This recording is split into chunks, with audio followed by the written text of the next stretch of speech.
So I'm here with Ryan Snell, and he's going to be teaching me domains as if I knew nothing about them because I know nothing about them.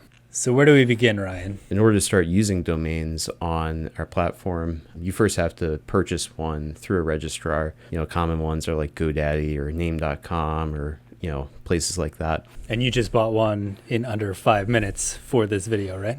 Correct, yeah. So once you have your domain purchased and you want to connect that to your event on RunSignup or TicketSignup, it's pretty simple. All you have to do is go to the dashboard. I like to search. You can search domain. And if you click on this, it will pull up our add your domain page. So I have this purchased. I went to GoDaddy and purchased it. So in order to add your domain, really all you have to do is, type in whatever the domain was here and click add. There's actually hundreds of top level domains. We don't automatically support all of them necessarily, but these are some of the most common ones that we have on our platform. And then we've also added a few others. You have to click a little link to see more of them, but these are the ones that we currently have supported.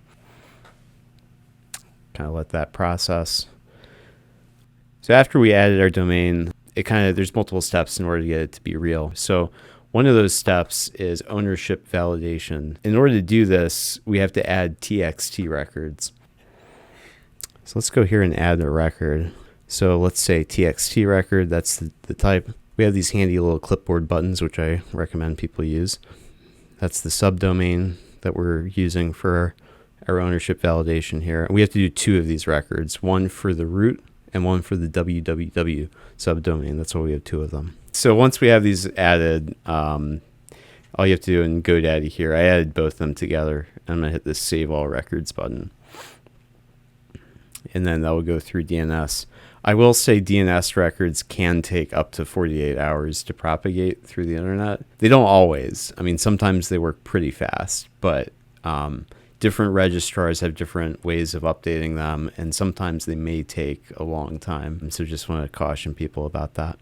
Okay, so I see that our ownership validation has been checked. Mm-hmm.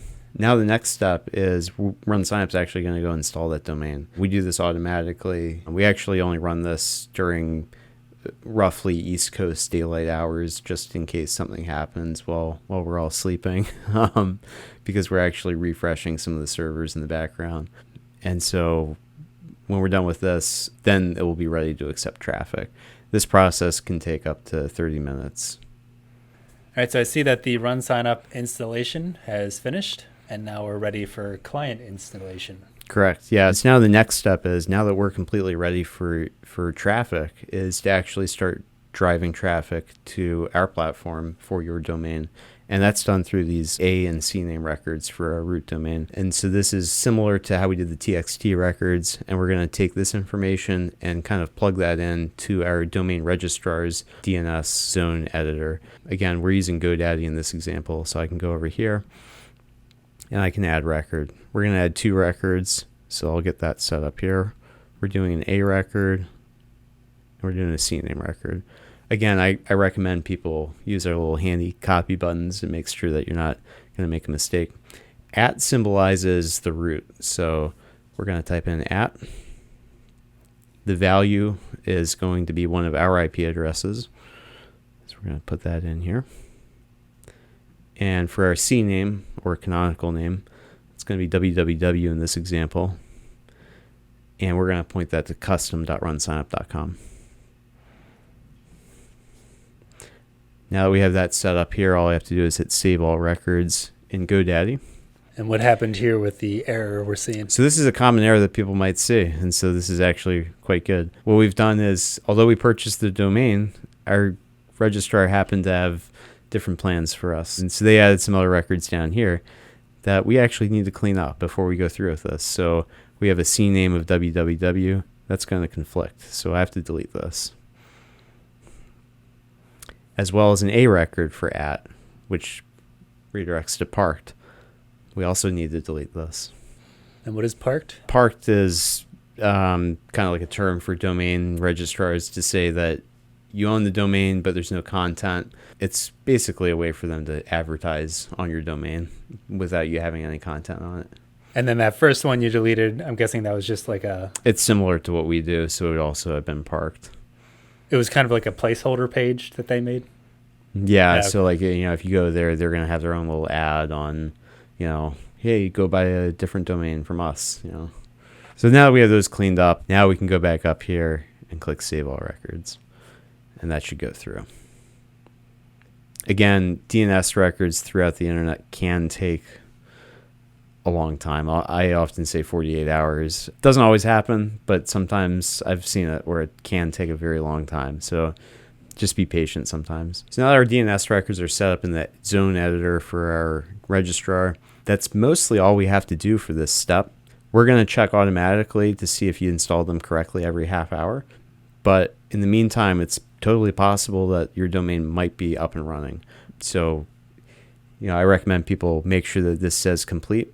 If you did not clean up your DNS records like I did in the previous step, you actually might be stuck on this step because let's say that A record that we had that was set to parked from before in my example, that would prevent us from moving this to the completed step. Okay, so I see our domain is live now. Yeah, so we're checking again in the background every half hour to see if things were installed correctly. Once we see that things were installed to the T, we move it to live, and so that's why our domain status got switched over to live. Now if I go to our domain that I purchased earlier and moved over, it actually works. Now this is pointing to our platform. If we make an edit in the dashboard, it's going to be observed here in real time, mirroring the website that you had set up on our website, except now that it's on your domain. And now our custom domain and also the regular RunSignup page is going to bring you to this page. Yeah, here. both of them will still work. The advantage here is it's a lot smaller. You can go put this on different media, ad campaigns, email, and it will still point to the same exact website, but instead it's your domain. It looks a lot more professional. Now, what are some errors that people might see when they're trying to set up their domain? I would say one of the most common ones that I see is people that have conflicting records in their DNS editor.